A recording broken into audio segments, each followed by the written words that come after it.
Welcome to BWTV, I'm Anthony Radford. Well, September 7's a date. The federal election's finally here. Locally, Lisa Chesters is expected to win. Her own polling has her at about 5%, so I guess Bendigo's is hers to lose. Given it's campaign time, we've decided to take a look at both major candidates and their parties. We thought we'd take a bit of a critical look, an analytical look, sort of kick the tyres of both candidates and see how they're faring. Lisa, welcome. Your first term, if you are elected on the September the 7th, what will you be prioritising in the first term? Well, it's really exciting to be at this stage. It feels like it's been a bit of a marathon, and we've just entered the stadium for the last lap. So we'll start with an analogy, but get straight into it. My first term, there are a couple of key priorities. Tomorrow I'm going to release a full document of those priorities, but my first term is the key things that I've identified here in Bendigo from talking to constituents, from talking to stakeholders like our local government. One of those key ones is the COLDA, is making sure that from Essendon to Bendigo that we have freeway standard. So that means Ravenwood interchange, that means the Keilor section of the COLDA corridor, and it also means the Malden and the Kyneton sections. There are three areas we need the state government, local governments and federal government to work on to bring the COLDA up to freeway standard. Another key priority for me in my first term will be to lobby to make sure that Bendigo Talus does secure the Hawkeye contract. That manufacturing contract is worth $1.2 billion. That's money that we deserve, and that's a project that we deserve here invested in this community. We've got a proud history of manufacturing. That's something we should continue.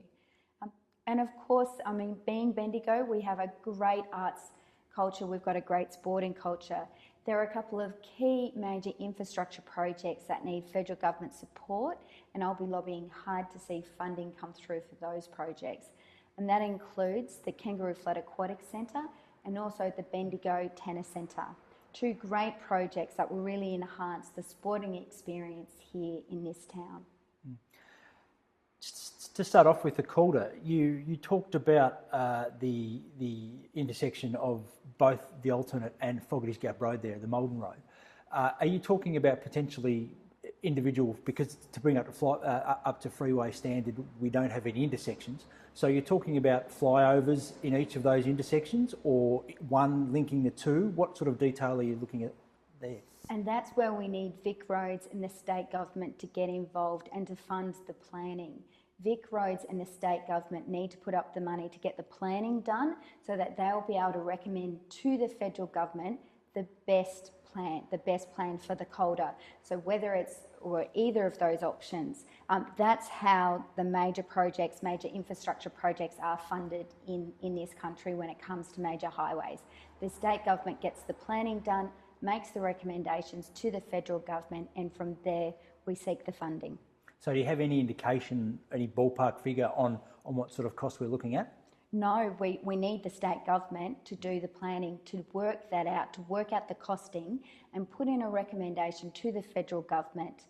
It's a couple of $100,000 to get that done, but I believe that it's money that the state government needs to spend so that we can actually put it on the agenda for Infrastructure Australia. Now you're pretty close, I guess, politically and in a sort of a personal sense with Anthony Albanese, who's the Minister for all these sort of things. Have you received any indication from him about whether this is an issue that a new Labor federal government would look at? When Albo was in town, I raised the issue with him, and he and his officers previously told me that what we need to see happen first is how Infrastructure Australia funds these major roads projects is the state government needs to put it on the priority list. And it needs to be high up on that priority list so that we can get the funding. The planning work needs to be done. The maps need to be done. We need to work out the best solution for that area, and that's what we're waiting for. To make sure that happens. At a state level, Labor has said that they're opposed to the tunnel in Melbourne, that this funding should be actually spent in the regional areas, developing our regional road network, and that includes, I believe, support for the COLDA and the upgrade of the COLDA. Okay, so obviously really good signs from a state government perspective. From the state Labor opposition, if they were to be elected. So this is one where Jacinta and I are working closely together on, because we both know how important the Calder is to Bendigo and to the Bendigo electorate and to the community about getting our freight to Melbourne quicker, but also getting passengers to Melbourne quicker and safer. You mentioned the Murray-Darling School of Medicine plan from La Trobe and Charles Sturt University. The Australian Medical Students Association have come out and said such a plan is irresponsible without more internships in hospitals, without somewhere for all these students to go. Is this something that if elected to a government, you would look at improving? Yes, I strongly support the establishment of the Rural Medical School up there at Bendigo La Trobe. At the Rural School of Health, they have everything but medicine. So physio, OT, dentistry. The one that's missing is medicine. So if we want to be a centre of excellence when it comes to training health professionals, the next natural step is to offer medicine. So I'll be working hard in my first term to work through those other challenges that come with offering medicine as a medical place. So it's more than just being able to have the university offer medicine. We have to create the internships. We have to work with Bendigo Health and all of our regional hospitals in this electorate. There are, apart from Bendigo Hospital and Bendigo Health, there are quite a number of community health organisations and quite a number of small hospitals. And together, I believe that we'll be able to come up with a good plan about how we can actually make the right pitch to get a medical school to be part of the master plan for the University of La Trobe here in Bendigo. Now, sport, of course, as you touched briefly on there, the Kangaroo Flat Aquatic Centre, 50-metre pool out at the flat there. That's just to confirm something that you're very keen to progress? I've always been a supporter of the Kangaroo Flat Aquatic Centre. I believe that if we want to continue to grow our sporting culture, we need to work together to build the facilities. It's one where we are keen to see a plan, an application from the local government to say this is our proposal, this is what it would look like. I know that they're almost ready with those plans to submit them to state and federal government, and I'll be really keen to champion for those. These projects are expensive, and that's why Labor established the RDAF, the Regional Development Fund Australia. That's one source of funding that is a potential for us to seek to fund the building of the Aquatic Centre. Just like from that same fund, we're building the Hanging Rock precinct, we're building the Elmore Field Days upgrade, and we're also building the new jail theatre here behind the Capitol. There's a source of funding that it just naturally fits with that we could apply for funding. But again, we've got to see Labor re-elected to see the continuation on of the Regional Development Fund Australia, and very keen to see those plans come forward from council to local or to state and federal governments to say, here are our final plans and this is the figure we're asking for. So the situation with Alan Besley and the phone call and the over the swimming pool, was that miscommunication? Was that not correct? Was that what's your take on that? Look, I don't want to get into what he said, she said. The conversation that I had with Alan, my recollection of it was very different. I was ringing him as a returned call, and it's. In this campaign, let's not focus on the personality, let's focus on the issues. I have always supported the construction and the establishment of the Kangaroo Flat Aquatic Centre. I said that to the reference group when we met a few months ago. I've maintained that position with council. The next stage is working out the funding and the best model to get the funding. We've got some good track record here in the Bendigo electorate with the Labor government on how to fund these big infrastructure projects.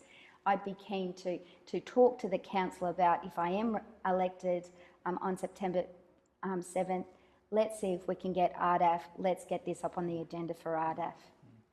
Now, going on the latest news polls, you're looking at, say, anywhere at the moment, holding Bendigo by anywhere between 5.5%, 5.8% through to 7.8%. I now believe your polling had it at about 5% before Kevin Rudd became leader again. Is this where you see the margin is at the moment at the start of the campaign? The support in Bendigo has always been strong for Labor and strong for myself, and through getting out there and sort of being out on the ground, working with people, talking to people for 12 months, the feedback has been great. The only poll where we'll really know is election day. But what I really take from being on the ground, from the door knocking, from the listening posts, and we've had 100 listening posts, so that was pretty exciting to hit that mark last week. This is at the front of the shopping centre, just chatting to people as they come in and come out. The overwhelming support is it's good to see you, it's good to meet you, and getting stuck into conversations about Bendigo and about what we believe should be priorities. People don't like the negative politics, the he said, she said, the nasty stuff. It's great to be able to talk about the issues. Today it's great to be able to talk about better school funding and how all our schools in Bendigo will get a boost in funding in 2014. That's an exciting thing about today and about this election. So that internal polling, is it correct at 5%? Is that what you think it is at the moment? Is that where you're starting from? Well, we haven't done internal polling in Bendigo for a while. Right. We've been focused on getting out there and talking to people. Every day we have volunteers and myself, a team of us calling people, just to ring them up and ask them what their key issues are for this campaign, and following up with a follow-up phone call to let them know, well, this is what Labor's plan is for your particular issue. So there's lots of phone calling been going on, but focused on the issues and focused on, Labor's vision and Labor's plan for the region. Asylum seekers is an issue that will no doubt be a major player, I guess, on the federal stage over the next 30 odd days. Not necessarily locally. When we last spoke on video, you mentioned how you were a supporter of onshore processing. Now, when you look at both parties, major parties' policies now, they couldn't be further away almost from onshore processing. Going by the polls at the moment as well, the support for the Greens is not growing. It's either stagnating or dropping back a little bit in the latest one. Does that prove potentially, or does that say that the views of you on this are maybe out of touch with the rest of the country, or is Bendigo just different? When I've been out there chatting to people, and this literally happens on a daily basis, you'll get someone that will come up that's incredibly passionate about having onshore processing, about honouring our obligations under the Refugee Convention. Then the next conversation will be someone very concerned and upset and worried about allowing asylum seekers into this country. So our country has been wedged, and there are polar views, passionate views on either side on this issue. This is a complex issue, and it's a social justice issue, and I've been very clear with the electorate from the beginning, my position, and your viewers and your readers know about that, like everybody else in Bendigo knows about that. So going forward on this issue, I hope that the nastiness and the viciousness back and forward reduces, so that we can actually all acknowledge it's a complex issue. We need to work together on a regional solution, and let's actually get on to debating other key issues in this election that haven't had as much airtime, like how we're going to create and sustain jobs in this electorate. How are we going to ensure that all our schools get the funding that's been announced, seeing it actually comes through? Where will that funding be spent? Focused on the core infrastructure issues, everything from the Calder to the Aquatic Centre to the master plan at the university. There are some other key issues in this election that I'm really hoping we can focus on here in Bendigo. Creating and sustaining jobs, as you said, obviously, let's have that discussion. You're hearing from retailers that things are a bit tough. Shops are shutting a fair bit in the CBD, not just Bendigo, but other of the outlying areas, suburbs as well as towns. What will a Labor government do to turn that around? The first thing we need to do is make sure that we do not slash funding and freeze funding to the regions. So the worst thing that could happen is just there to be cuts in public sector jobs, freezing of funding and development projects. Both of having public servants here in Bendigo means that not only do we get good services here in our regional cities, but it means we've also got those wages coming into our community. We also can't afford to stop investing and stop developing major infrastructure projects like the new Capitol Theatre that's being built, like the Elmore Field Days project and like the Hanging Rock Racetrack. Like, we've actually got to keep investing and building. I think that our debt that we've got nationally is sustainable, that it will be paid down over time. It's smaller than, it's a small percentage of our gross domestic product. What we cannot afford, what will really hurt jobs and really see the Bendigo economy fall into recession, is if we freeze federal government funding. So one thing that Labor will do is keep investing in our regional towns. The other thing that we're going to do is work strongly with business on developing and supporting productivity. The clean technology grants is one area where we've really helped lift productivity, helping businesses in our community innovate, helping businesses in our community transition to cleaner technology through co-contribution from the company themselves and from the government. Like, there are two ways. It's continuing to support the change and transition going on so that we bring those jobs with us, but also the university. University and TAFE sector, making sure that we're continuing to build to become a higher education centre, a true university city, skilling up and training those workers for the future. Health is a growing industry for us here. Finance sector is a growing industry for us here. Those jobs, those strong jobs, attracting those to our region, that helps construction jobs through people needing homes, that helps retail jobs through people spending in the community, and it helps even our cafes across the road or our restaurants. It keeps them turning over. I'll also say too, like, being out and talking to a lot of small businesses, a lot of them are saying, you know what, we're doing really well. This has been a really good winter for us. The steady people coming through, like, they haven't seen it drop off like they have in other winters. So lots of people coming up from Melbourne for day trips. Like, maybe they used to go on holidays to warmer places, but now they're coming for that country exchange, sit by the fire, have a glass of wine at the wine bank, or have breakfast at the Bendigo corner store. But there are more and more people coming here on a weekend, and that's a good thing. One of those things that the Labor's talked about, reproductivity, is the NBN. What can be done to get the almost 16,000 Bendigo homes and businesses onto the NBN that there are no plans to do at this present time? There is a plan. Labor's plan is to roll the NBN out to every premise here in Bendigo. That's a big project, to lay the green cable to every single premise that we have here in Bendigo. So what Labor set out to do through NBN Code was announce a timeline. So we start here in the CBD and it rolls out like an onion. So this year, all of the premises in the CBD will be connected, and then we move outwards. So the following year, you start to get areas like Strathfield Say on board, and Flora Hill and Long Gully and Morong, and we start to roll out that way. So every home in Bendigo will be connected. They're given a bit of a 2-year warning, and then a 12-month kind of like, it will be laid in the next 12 months in your area.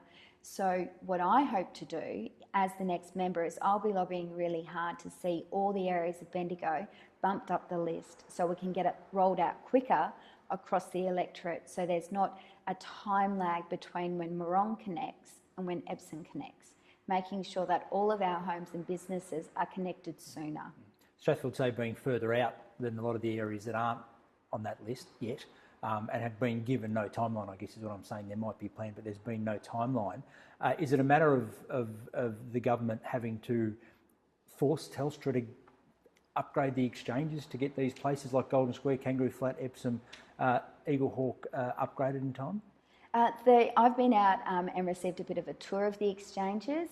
There is space in those ready to go, and Telstra and NBN Co, they're responsible for working it out on the ground, and so they're working through that. They've almost ticked all the boxes, and then Telstra will be ready to say to NBN Co, yep, we're ready for the green cable to come in.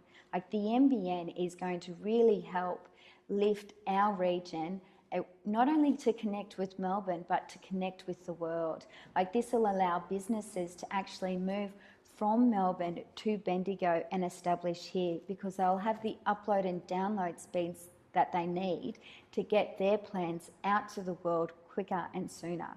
So it's nation building projects, it's that longer term vision.